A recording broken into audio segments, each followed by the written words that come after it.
the summer of 1950, four physicists were walking to lunch at Los Alamos, trading jokes about a recent wave of flying saucer reports in the newspapers. One of them was Enrico Fermi, a man who had already built the first nuclear reactor and helped end a world war with physics. The joke passed around the table and died down. Then, partway through the meal, with no clear connection to what anyone had just said, Fermi looked up and asked a single question. "Where is everybody?" Pale blue drift. He wasn't talking about the saucers. He was doing arithmetic in his head, the way he did with everything, and the arithmetic had just produced a number that bothered him. The galaxy is over 13 billion years old. Stars like our sun are, relatively speaking, latecomers. Billions of other stars had a head start of millions, even billions of years to develop life, intelligence, technology, and the simple, patient business of spreading outward from one star to the next. Even at speeds far slower than light, even accounting for centuries of rest between each journey, a single civilization with a few million years of head start could have colonized the entire galaxy by now, filled it, left fingerprints on every rock, radio noise in every direction, evidence in every possible form.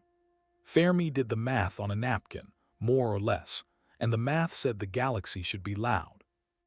Instead, in every direction we have ever pointed an instrument, for the better part of a century, it has been almost perfectly silent. That silence has a name now. Physicists and astronomers call it the Fermi paradox, and for 75 years it has remained one of the strangest, most stubborn puzzles in all of science, precisely because it isn't a puzzle about some distant, exotic phenomenon. It's a puzzle about arithmetic that keeps getting more uncomfortable the better our instruments become. When Fermi asked his question in 1950, humanity didn't even know for certain that other stars had planets at all. Today we know they do, overwhelmingly, almost universally. As of the most recent count, astronomers have confirmed more than 6,000 planets orbiting other stars, cataloged one by one through the light they block as they pass in front of their sun. That number represents a tiny, almost negligible fraction of what actually exists. Current estimates, built from the Kepler and TESS space telescopes, suggest the Milky Way alone contains something in the range of 100 billion planets, with tens of billions of them sitting in the so-called habitable zone, the narrow band of orbital distance where liquid water could plausibly exist on a rocky surface. Every year that number gets refined. It never gets smaller.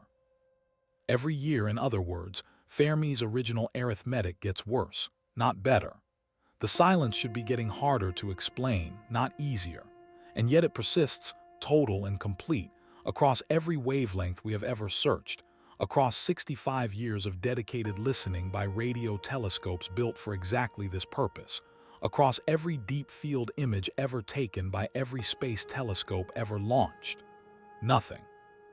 Not a signal, not a structure, not an anomaly in a star's light that couldn't eventually be explained by ordinary, lifeless physics. For most of the history of this question, three broad answers have circulated, none of them fully satisfying, each one popular for a while before running into the same wall the others did. The first answer says we simply haven't looked long enough, or in the right places, and that the silence will eventually break once our instruments improve or our search widens. The second says intelligent life is simply, genuinely rare, a fluke of chemistry and geology so unlikely that Earth may be the only place in the observable universe where it happened at all. The third, the one that shows up in movies and late-night arguments, says they are out there, and they are choosing, for reasons of their own, not to be found. Each of these answers has real, serious scientists behind it, and each has real, serious problems. But there is a fourth explanation, one that has grown steadily more prominent in academic circles over the past 3 decades, that treats the question differently than the other three. It doesn't ask where everyone is. It asks whether everyone was ever going to make it here at all, and if not, at what specific point they stopped. This explanation has a name too. Economist and physicist Robin Hanson gave it its modern, formal shape in a paper written in the 1990s, though the underlying unease behind it is much older than that, and he called it the Great Filter. The idea, stripped down to its simplest form, goes like this. Somewhere between lifeless chemistry and a civilization capable of spreading visibly across the galaxy, there exists a series of extraordinarily difficult steps, each one a bottleneck so narrow that most attempts never make it through. Simple chemical compounds have to organize themselves into self-replicating molecules.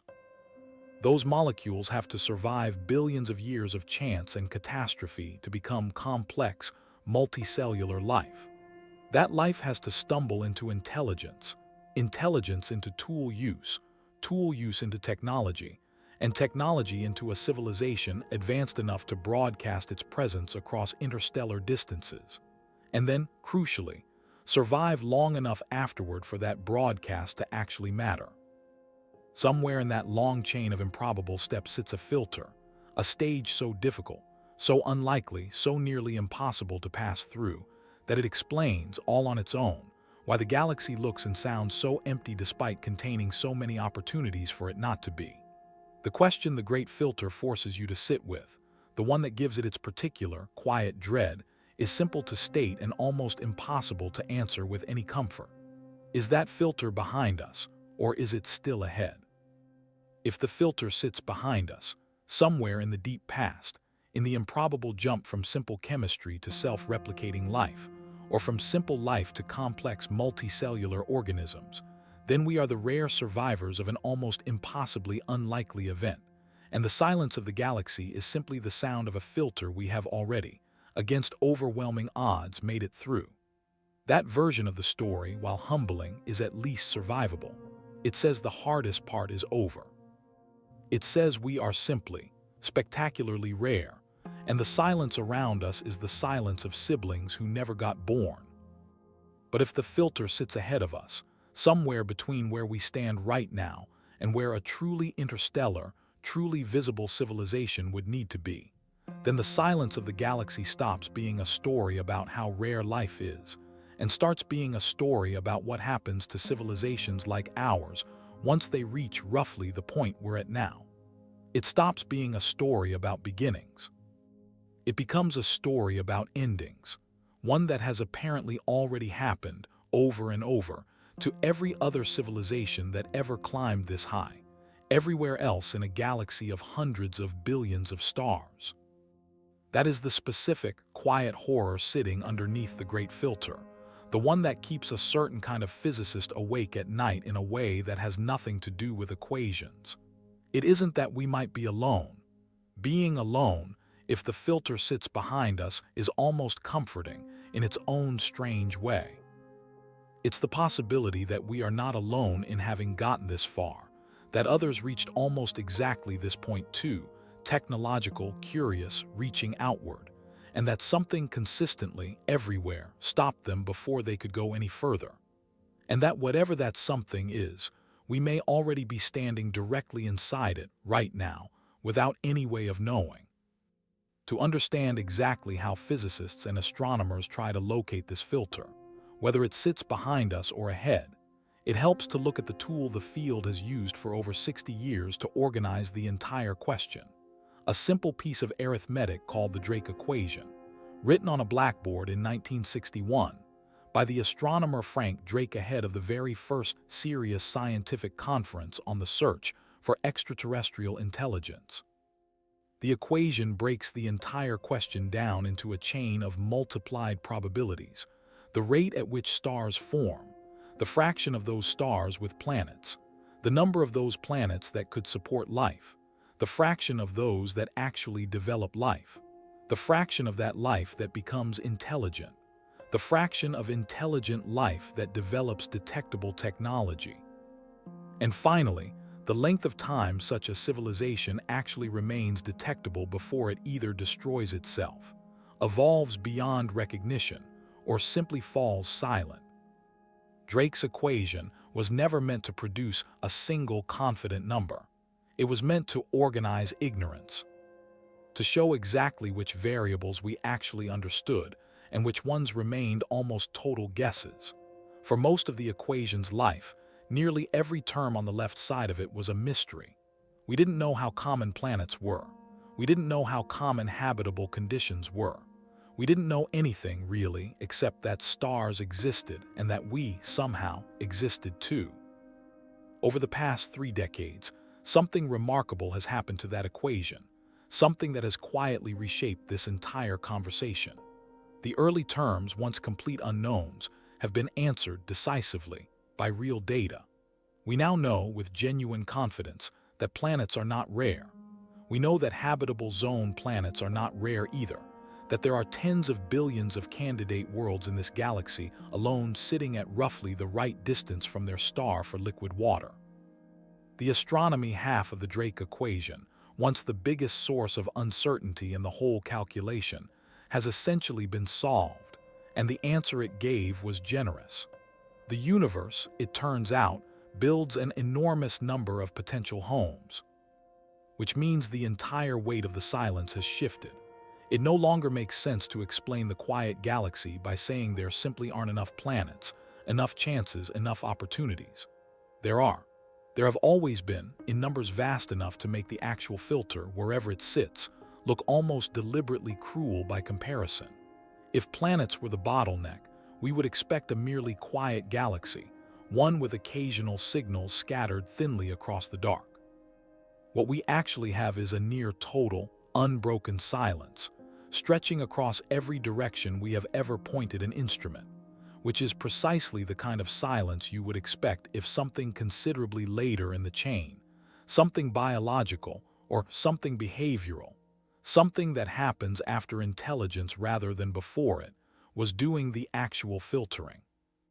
That shift from astronomy answering its half of the equation to biology and sociology inheriting the unanswered half is exactly where the real unease begins, and it's worth sitting with the shape of it before we go further.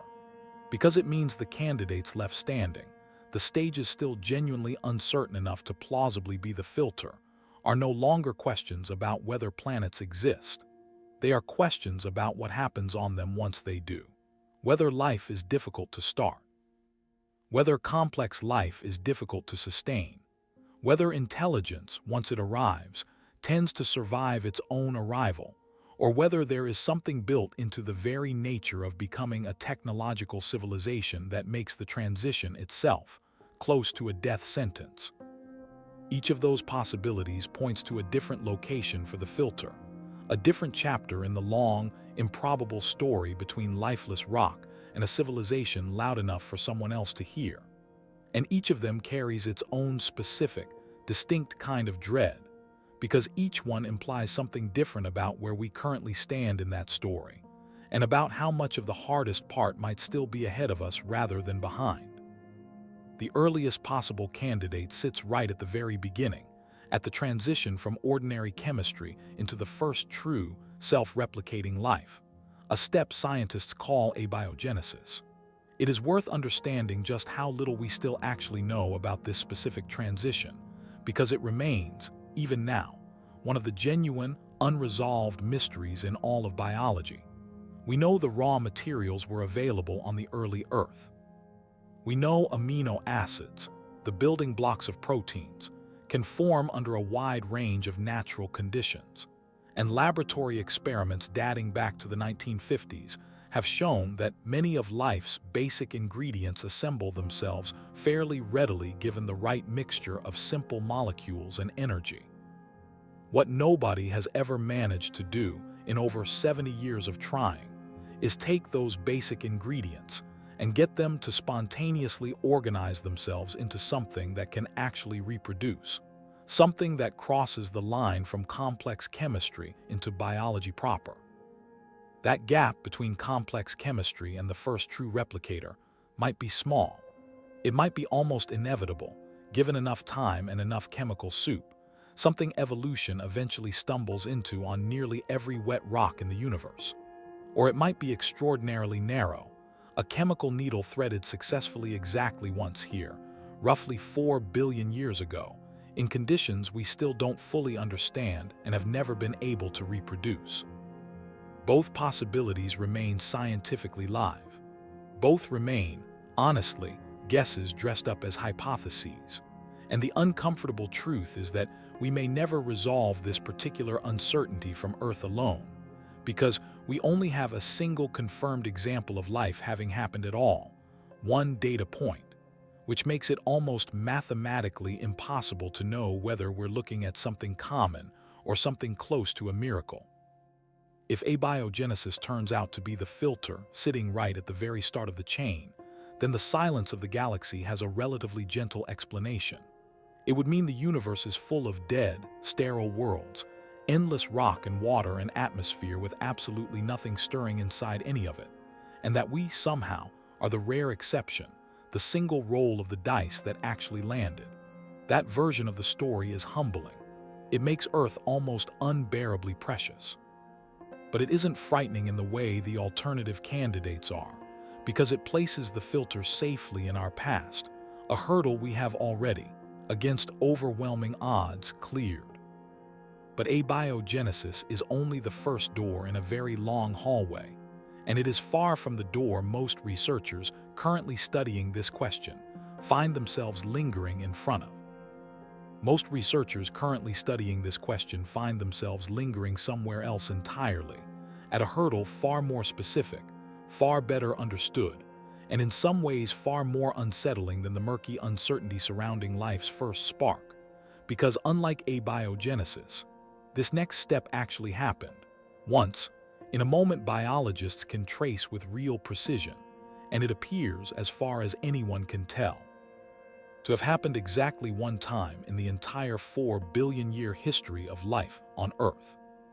For roughly the first 2 billion years after life first appeared, Earth's oceans were filled with nothing but simple, single-celled organisms, bacteria and their close relatives, small, resilient, endlessly adaptable, and almost completely unchanging in their basic architecture for 2 billion consecutive years.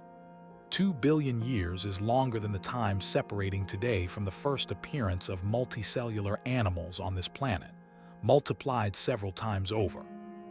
Life had 2 billion years to figure out how to become complex, and for the overwhelming majority of that span, it simply didn't.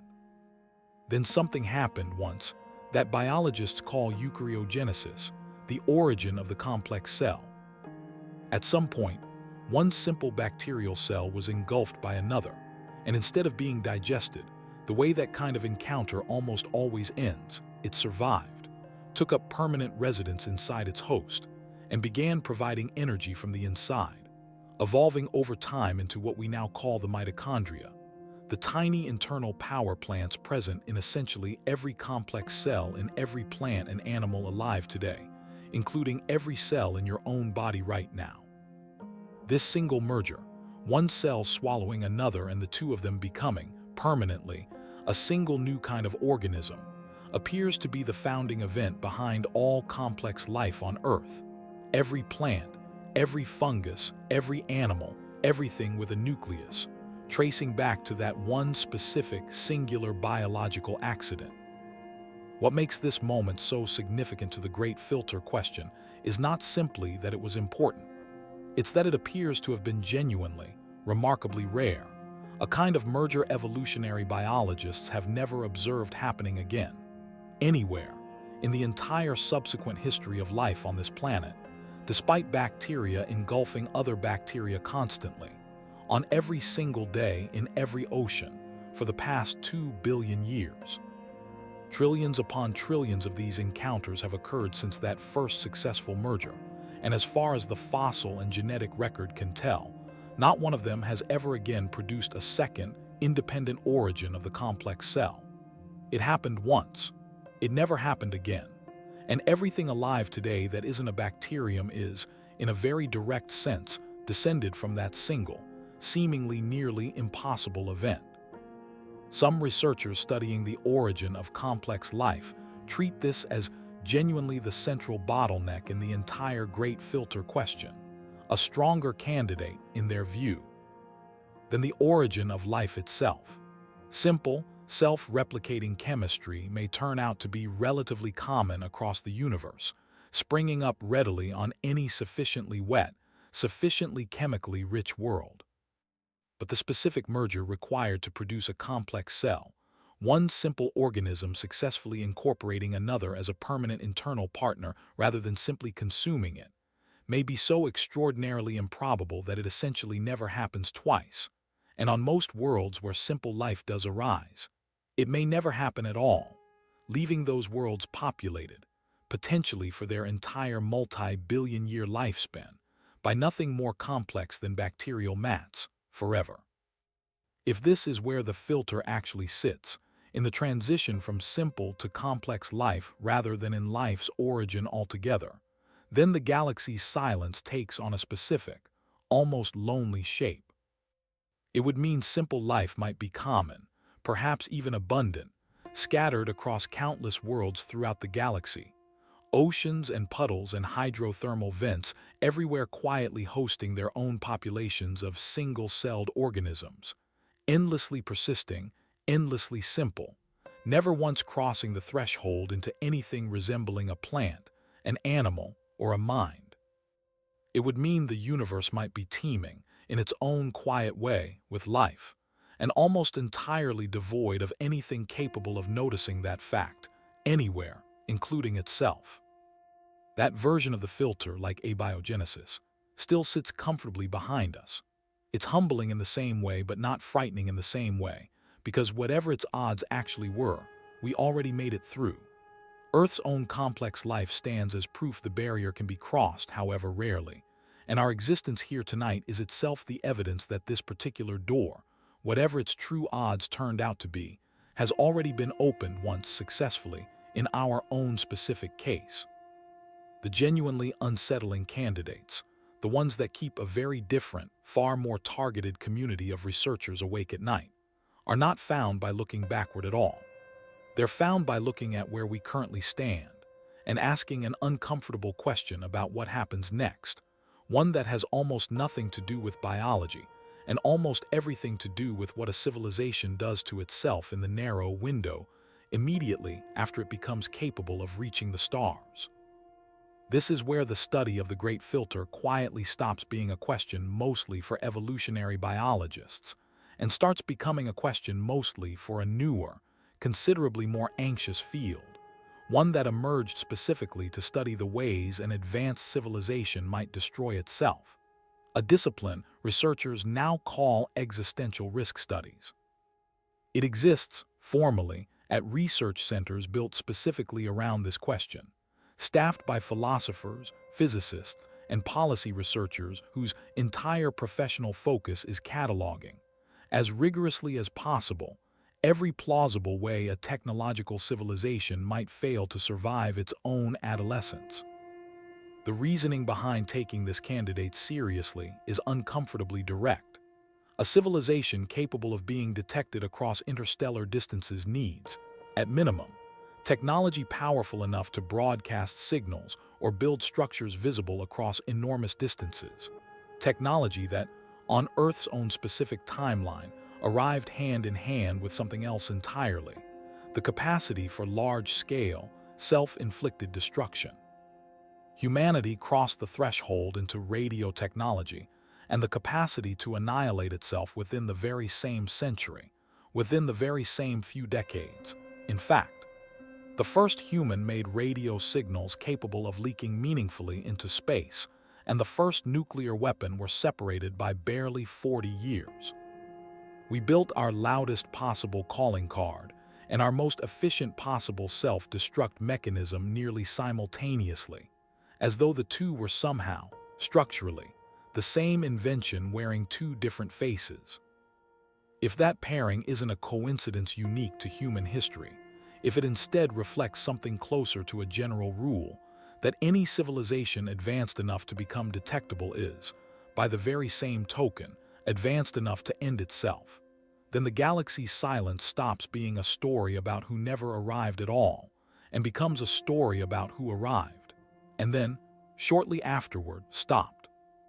Researchers working in this field have tried to give this unease some actual shape, moving it out of pure speculation and into something closer to careful, if necessarily uncertain, estimation.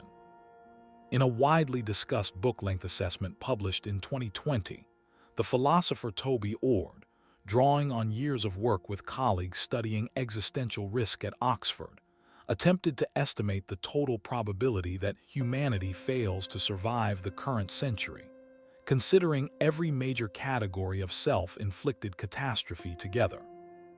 His estimate, a genuinely sobering one even by the standards of a field built around sobering estimates, placed the odds at roughly 1 in 6, a figure he chose deliberately to evoke the image of a single loaded chamber in a 6-shooter revolver, spun once, pointed at an entire species, for the remainder of this century alone.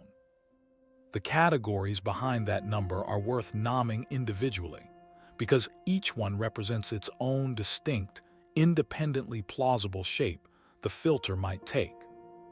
Nuclear weapons remain the oldest of these risks, and despite decades of arms reduction treaties, the current global stockpile still contains thousands of warheads, more than enough, in any serious full-scale exchange between major nuclear powers, to trigger a phenomenon researchers call nuclear winter, a sustained, multi-year collapse in global temperature and sunlight caused by soot lofted into the upper atmosphere.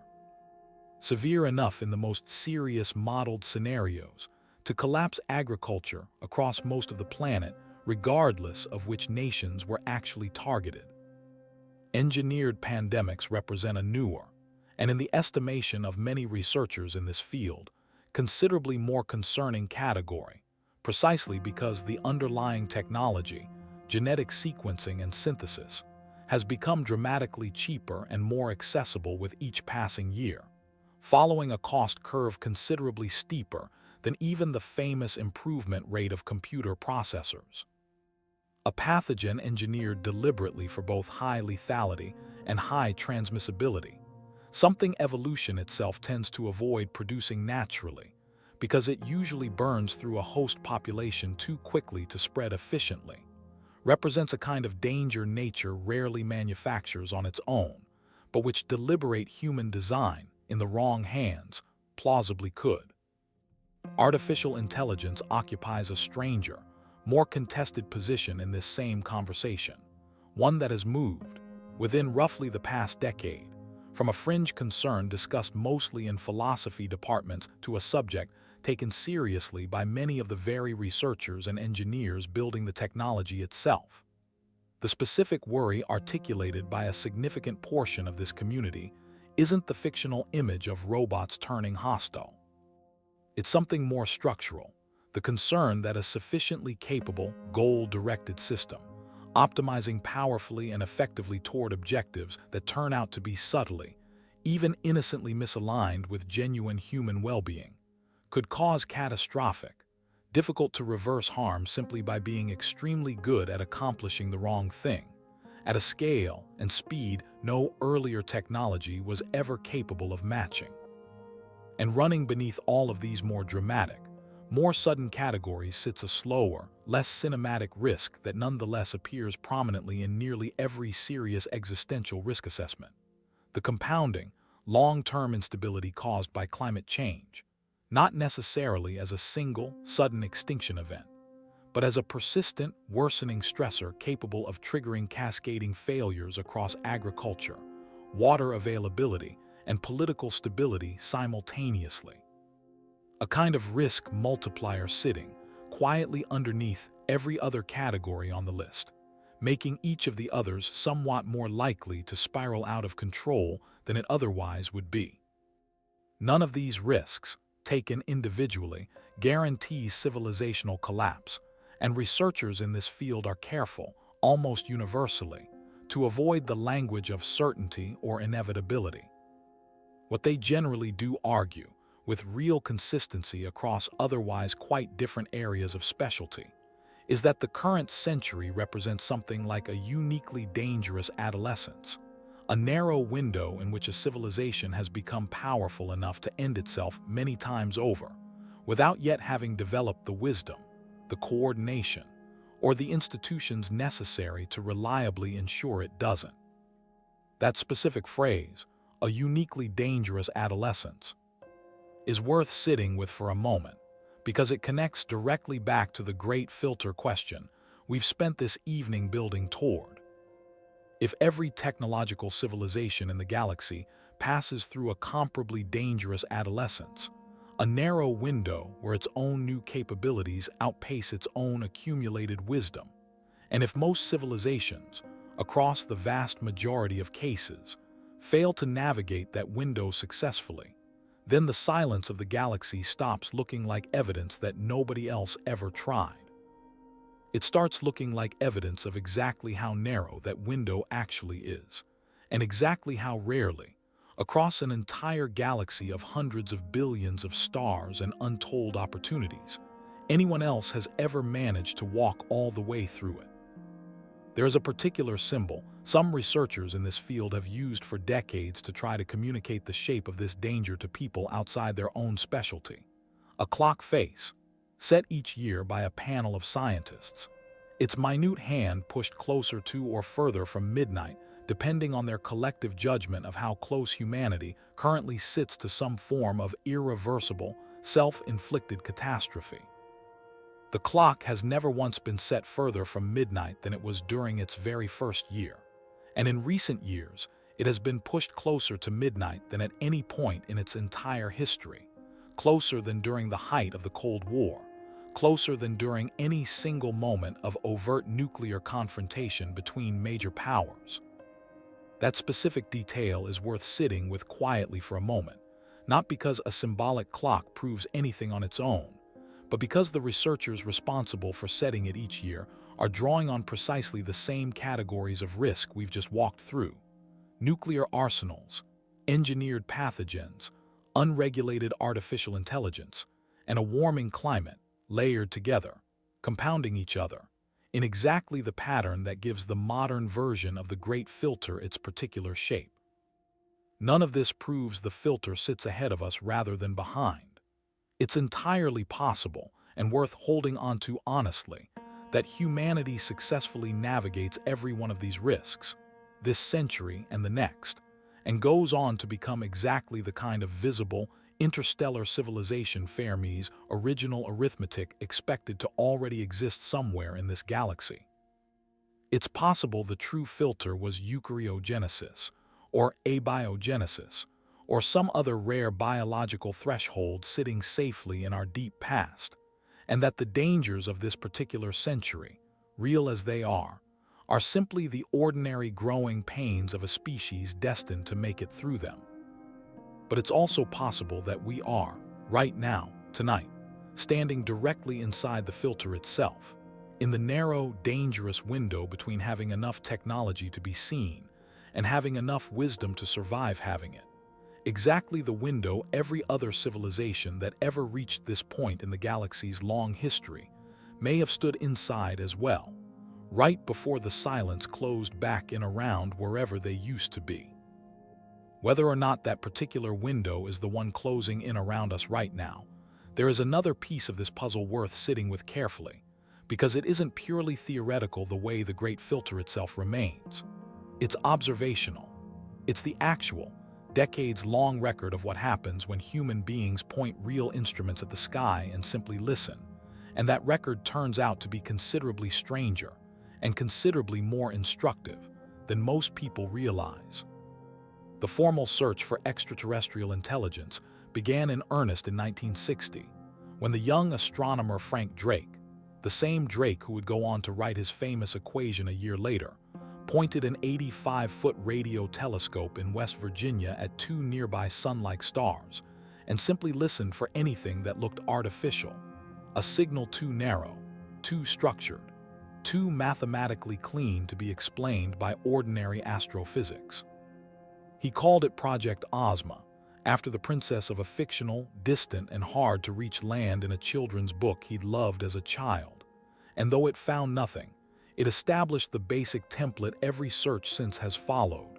Choose a patch of sky, choose a range of frequencies, and listen, patiently, for a needle that has never yet appeared in the haystack. In the 65 years since, that listening has grown considerably more sophisticated and considerably more thorough, without ever producing a confirmed result. Modern search efforts now scan enormous swaths of the radio spectrum simultaneously, processing staggering amounts of data through distributed computing networks, and more recently, machine learning systems trained specifically to flag anything that doesn't match the ordinary expected noise of pulsars, quasars, and cosmic background radiation. One especially large, well-funded modern effort has committed to observing 1 million of the nearest stars, along with the plane of our own galaxy and a selection of nearby galaxies beyond it, across a wide range of radio frequencies, sustained over a full decade of dedicated observing time. It represents, by a wide margin, the most thorough search for artificial signals ever conducted in the history of the species. And so far, it has found exactly what every search before it found. Nothing conclusive, no repeating signal, no unambiguous fingerprint of intelligence. There have been moments of genuine excitement along the way, worth mentioning honestly precisely, because none of them held up.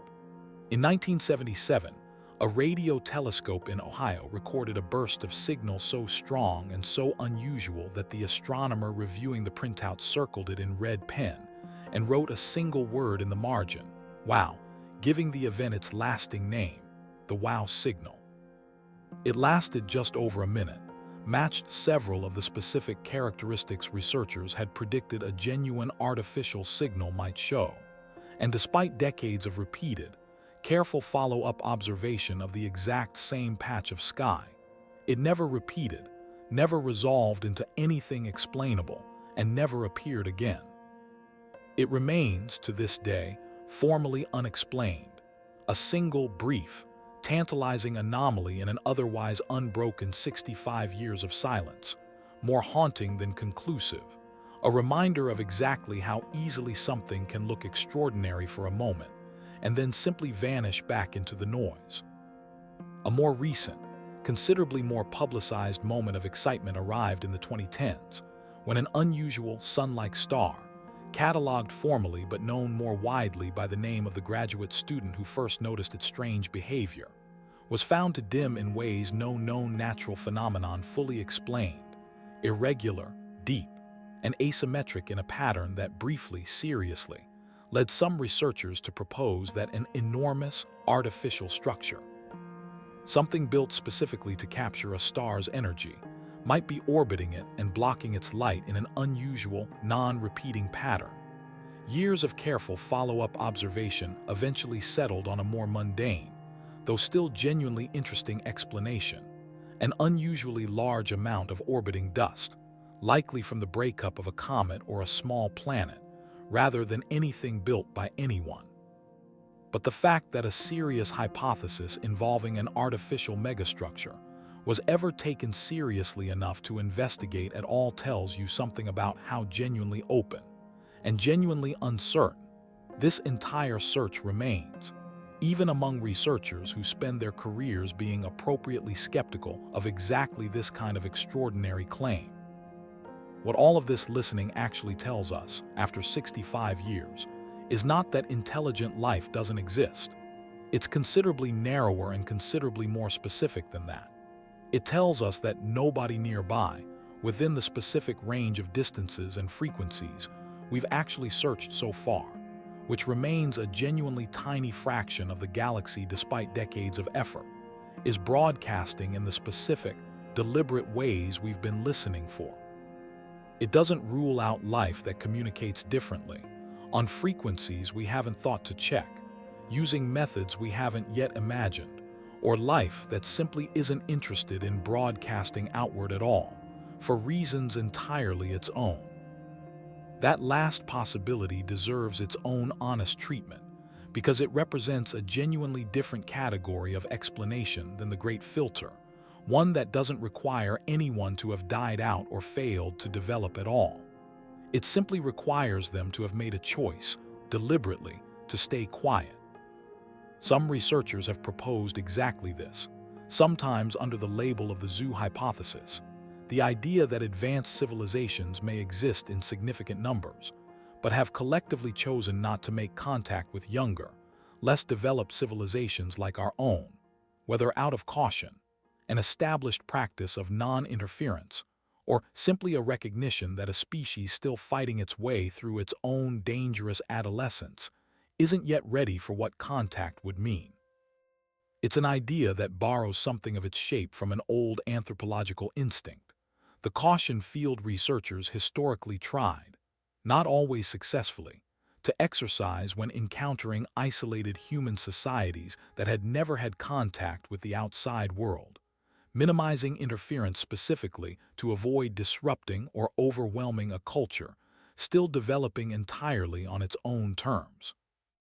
A more recent, considerably more unsettling variation on this same basic idea has circulated widely in popular culture over the past decade, largely through science fiction, proposing that the universe's silence isn't cautious restraint at all, but active, deliberate hiding, born from a kind of interstellar game theory in which any civilization advertising its location risks being discovered by something considerably more powerful and considerably less friendly than itself, making silence.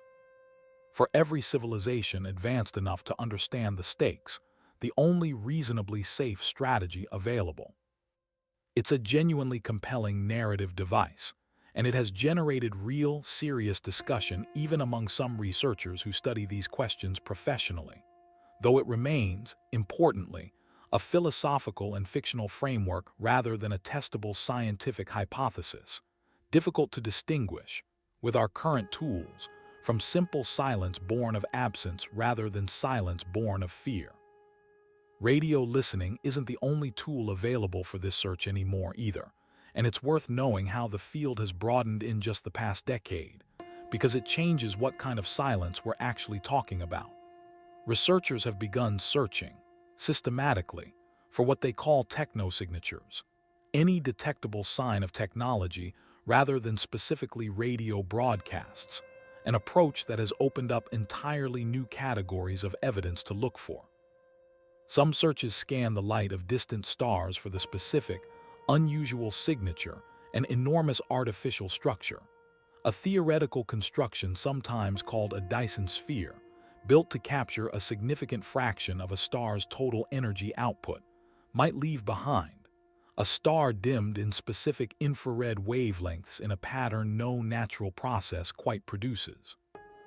Others search the atmospheres of exoplanets themselves, using the same basic spectroscopy techniques that let James Webb identify chemical signatures in distant planetary atmospheres, looking specifically for industrial pollutants, chemical compounds that essentially never form through natural processes alone, but which any sufficiently advanced, industrial civilization would likely release into its own atmosphere as an unavoidable byproduct of its own technology.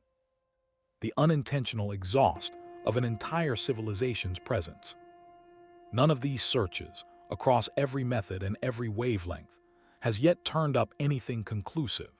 And here is where the honest, careful weight of the evidence actually settles, after 65 years of increasingly sophisticated searching across an increasingly wide range of possible signatures. It isn't that we've searched everywhere and found nothing, which would itself be remarkable given how enormous the galaxy actually is. It's that every method we've developed across radio, optical, infrared, atmospheric chemistry, and structural mega-engineering has come back with the same consistent, unbroken answer: silence. Not silence from a lack of trying. Silence despite trying harder in more directions, using more methods, for more years, than any other scientific search effort in human history has ever managed to sustain. That consistency across so many independent, methodologically different searches is precisely what makes the great filter explanation increasingly difficult to dismiss as merely one hypothesis among several equally plausible options. It isn't the only honest answer available. The universe may simply be far larger, and our searches so far more limited than our impatience wants to admit. A single lit window in an enormous, mostly unexplored city, checked so briefly and so narrowly that finding nothing yet tells us considerably less than it feels like it should. But taken together, the sheer number of independent silences, radio, optical, atmospheric, structural, each one a different door checked by a different method, and found equally, consistently empty, does lend real, cumulative weight to the darker, more specific version of the question Fermi first asked over his lunch in 1950. Not simply where is everybody, but what specifically happens to almost everybody, and how close we might currently be standing to finding out for ourselves. There is one more serious hypothesis worth including in this catalog before we let the night settle, because it comes from a genuinely careful, published piece of research rather than speculation alone, and it takes the whole problem in a direction most people never consider. In a paper written by researchers at Oxford's Future of Humanity Institute, the argument was made that an extremely advanced civilization, one capable of processing information at scales far beyond anything we can currently imagine, might find it computationally preferable to wait dormant until the universe itself cools further. Since far more information processing per unit of energy becomes possible at colder background temperatures than at the comparatively warm temperatures the universe currently sits at. Under this reasoning, a truly advanced civilization might deliberately choose near total silence and inactivity now, not because it failed to survive its own adolescence, but because the smartest, most efficient thing a sufficiently patient, sufficiently long-lived civilization could possibly do is wait, quietly, for trillions of years, until the cosmic background temperature drops low enough to make computation dramatically cheaper, and only then wake up and begin whatever its actual, enormous project might be. It's an idea that sounds, at first pass, almost too strange to take seriously, and it remains firmly speculative, untestable with any instrument we currently possess. But it illustrates something worth holding onto as we move toward the end of this particular thread tonight, that the space of possible explanations for the galaxy's silence is considerably larger and considerably stranger than the 2 or 3 explanations that dominate popular conversation. Somewhere between the comforting story that we are rare survivors of an already conquered filter and the unsettling story that we are standing, right now, inside a filter still actively claiming civilizations exactly like our own, sits an entire landscape of other possibilities. Patient hibernation, deliberate restraint, searches too narrow and too brief to have found anything yet regardless of how crowded the galaxy actually is, each one plausible, none of them proven. All of them still genuinely, honestly open. Each one plausible, none of them proven, all of them still genuinely, honestly open.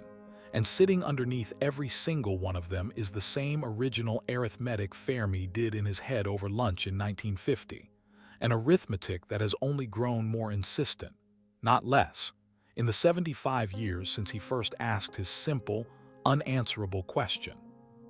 It's worth returning, one final time, to exactly where the honest state of this question actually sits tonight, because it would be easy, after everything we've walked through, to let the darker version of the story dominate simply because it makes for a more dramatic ending.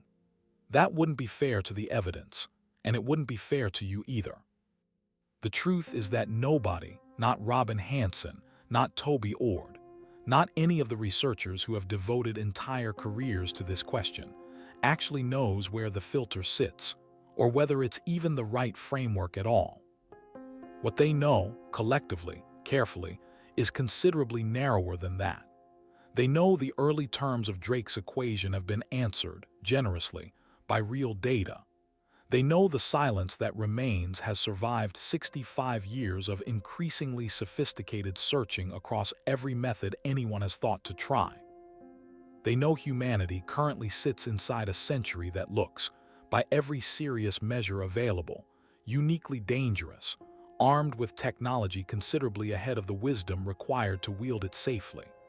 And they know that somewhere in the long chain between lifeless chemistry and a civilization loud enough to be heard across the stars, something, consistently, appears to be going wrong, everywhere else, for reasons we do not yet understand. That not knowing is not a comfortable place to end a story, and it isn't meant to be. But it is, genuinely, honestly, exactly where the evidence currently leaves us, and there is something worth sitting with in that honesty itself, rather than reaching for a tidier, more resolved ending than the actual science can currently provide. There is one more serious body of thought worth including before we let this story settle, because it offers a genuinely different, in some ways gentler frame for everything we've discussed tonight. One that shifts the weight of the puzzle away from catastrophe entirely and back toward something closer to simple, quiet improbability. It's called the rare Earth hypothesis, developed and argued most thoroughly by the paleontologist Peter Ward and the astronomer Donald Brownlee in a book published in the early 2000s. And its central argument is that complex, intelligent life may be rare not because of any filter waiting ahead of us, but because Earth itself turns out to be an unusually, almost improbably fortunate arrangement of circumstances, each one individually plausible, but stacked together in a combination that may be considerably harder to reproduce elsewhere than the sheer number of habitable zone planets initially suggests. Consider, for a moment, everything quietly working in Earth's favor that has nothing to do with simply sitting at the right distance from the Sun. Our planet has an unusually large moon, formed, according to the leading theory, from a collision early in Earth's history with another young planet roughly the size of Mars. A collision violent enough to have been genuinely catastrophic, yet precisely calibrated enough to leave behind a moon large enough to stabilize Earth's axial tilt over billions of years, preventing the kind of chaotic, dramatic wobbling that computer models suggest would otherwise occur. Wobbling that would produce climate swings far too severe and far too unpredictable for complex life to reliably evolve and persist across the necessary hundreds of millions of years. Earth also sits in a solar system with an unusually well-placed large planet, Jupiter, whose immense gravity appears to play a significant role in deflecting or capturing a meaningful fraction of the comets and asteroids that would otherwise cross paths with the inner solar system, reducing, though certainly not eliminating, the frequency of the kind of catastrophic impacts capable of ending complex life entirely.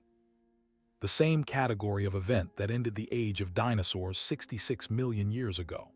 Not every solar system has a planet positioned quite this usefully.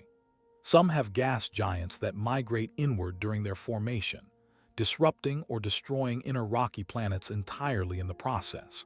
A common enough outcome in the exoplanet systems we've actually surveyed that it appears to be at least as likely an outcome as our own solar system's comparatively gentle, stable architecture. Earth's molten iron core, still churning after 4.5 billion years, generates a global magnetic field strong enough to deflect the bulk of the Sun's charged particle wind, protecting the atmosphere itself from being gradually stripped away over geological time. A fate researchers believe befell Mars specifically because its own smaller core cooled and solidified far earlier in its history, shutting down its magnetic field and leaving its atmosphere defenseless against exactly the kind of erosion Earth has spent billions of years successfully avoiding. And Earth's plate tectonics, a genuinely unusual feature among rocky planets, continuously recycles carbon dioxide between the atmosphere and the interior over geological timescales, acting as a long-term thermostat that has kept the planet's climate within a survivable range across billions of years of gradually increasing solar output. A stabilizing mechanism Venus, our nearest planetary neighbor in size, appears to entirely lack, contributing directly to the runaway greenhouse conditions that left its surface hot enough to melt lead. None of these individual factors on their own would be considered particularly rare. Large moons form from giant impacts reasonably often in planetary formation models. Big outer planets exist throughout the exoplanet catalog. Molten cores and plate tectonics likely occur on a meaningful fraction of rocky worlds. What the rare Earth hypothesis argues is that the specific combination, all of these factors arriving together in the right proportions on the same single world, may be considerably less common than any individual ingredient alone, the way a specific, elaborate recipe can be far rarer than any single one of its ordinary, individually available ingredients. If this hypothesis is closer to the truth than the darker, technological version of the Great Filter, then the silence of the galaxy stops being a story about danger altogether and becomes, once again, a story about simple geological good fortune, the kind that has nothing to do with what happens after intelligence arrives, and everything to do with the sheer, quiet improbability of the very planet capable of hosting it in the first place. It's a gentler answer than the alternative, though not necessarily a more comforting one, since it still leaves us profoundly, perhaps almost entirely, alone. Tonight, right now, wherever you happen to be resting, you are alive on a planet that has, against odds nobody can currently calculate with any precision, already crossed threshold after threshold that may have stopped nearly everyone else who ever tried. Life started here. It became complex here, through a merger that appears to have happened exactly once in 4 billion years. It became intelligent here. It built technology here, technology powerful enough to look outward and ask the very question we've spent this entire evening turning over together. Whatever specific door the Great Filter turns out to guard, we have, so far, walked through every single one that has come before us. There is a particular kind of quiet worth sitting inside, in these last few minutes. That has nothing to do with which specific explanation eventually turns out to be correct. It has to do with the sheer improbability of any of us being here to ask the question at all, regardless of whether that improbability comes from a filter behind us, a filter ahead of us, or simply the rare, quiet good fortune of a planet built from an unusually generous combination of ordinary ingredients. Every version of this story, the hopeful ones and the darker ones alike, agrees on at least this much. Something extraordinarily unlikely had to happen, repeatedly, patiently, across 4 billion years, for there to be anyone at all lying in a quiet room tonight, listening to a story about the stars, wondering whether anyone else out there is doing the same thing in some other room under some other sky, around some other, entirely different sun. Whether the door still ahead of us turns out to be real, and whether we walk through that one too, is not a question this particular episode can answer for you. And honestly, it's not a question anyone alive today can answer with certainty either. It will be decided slowly across decades, by choices made in laboratories and legislatures and quiet rooms full of people trying imperfectly to build wisdom fast enough to keep pace with the power we've already built. That's not a comforting thought to fall asleep to, and I'm not going to pretend it is. But there is something worth holding onto anyway, something quieter than comfort, closer to simple, clear-eyed appreciation for exactly where we currently stand. Somewhere in the vast, ancient dark above whatever roof is currently over your head, hundreds of billions of stars are burning, most of them older than our own sun, many of them circled by planets that have had every opportunity we've had, and more time to use it. And as far as 65 years of careful, patient listening can tell us, none of them, not one, has yet made it all the way to where we are standing right now, still here, still listening, still asking the same question Fermi asked over lunch 3/4 of a century ago. Where is everybody? Maybe the answer is that they never existed at all, and we are simply, spectacularly rare, a single candle lit in an otherwise dark and empty room. Maybe the answer is that they existed, everywhere, again and again, and each time something, quietly, put the candle out before it could be seen from very far away. Maybe the answer is that they're still out there, patient, silent, waiting for reasons that have nothing to do with failure and everything to do with a kind of caution or timing we haven't yet learned to understand. Nobody currently knows which of these is true. What we do know is that tonight, for reasons still unexplained, one candle is lit, and it's the one you're lying beneath right now. Thank you for spending this long, quiet evening with us here at Pale Blue Drift, sitting inside one of the strangest, most honestly unresolved question science has ever asked of itself. If slow, patient mysteries like this one, the kind with no tidy ending yet, are the sort of thing that helps your own mind settle into something calm and curious before sleep, there will be more evenings like this one waiting for you, more distant silences, more careful uncertainties, more long, unhurried nights built for exactly this kind of stillness. For now, let the rest of tonight be simple. The stars are still burning, exactly as they have for billions of years, indifferent to whatever answer this question eventually finds. And down here, on this one small, quiet, candle-lit world, your own breathing can settle, unhurried, into whatever rest comes next, without needing to solve anything else before morning. Sleep well,